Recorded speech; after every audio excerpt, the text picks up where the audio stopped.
নমস্কার, আমি ডক্টর সৌপ্তিক। তো আজকে আপনারা এখন যে কেসটি দেখতে পাচ্ছেন, পেশেন্টের চিফ কমপ্লেন্ট হলো তার সামনের দাঁতগুলি অর্থাৎ লোয়ার অ্যান্টেরিয়ারগুলি, নিচের পাটির যে সামনের দাঁতগুলি ইনসাইজার্সগুলি এগুলি নড়ছে। তো চেক করে দেখলাম যে এখানে গ্রেড 1 মোবিলিটি রয়েছে এবং তার সঙ্গে পেশেন্টটির সামনের দাঁতগুলিতে প্রচণ্ড পরিমাণে ক্যালকুলাস জমে রয়েছে।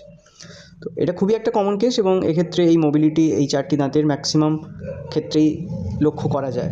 দীর্ঘদিন ধরে স্কেলিং না করলে, যদি দীর্ঘদিন ধরে যেটাকে আপনারা পাথর বলেন বা ক্যালকুলাস জমে গিয়ে এই রকম পরিস্থিতি তৈরি হতে পারে। তো গ্রেড 1 মোবিলিটি থাকলে এক্ষেত্রে দাঁত তোলার কোনো প্রয়োজনীয়তা নেই। ক্যালকুলাস পরিষ্কার করে অর্থাৎ স্কেলিং করার পর, আবারও বলছি, শুধুমাত্র গ্রেড 1 মোবিলিটি থাকলেই অবশ্যই সেটা ডাক্তারবাবুরা পরামর্শ দেবেন।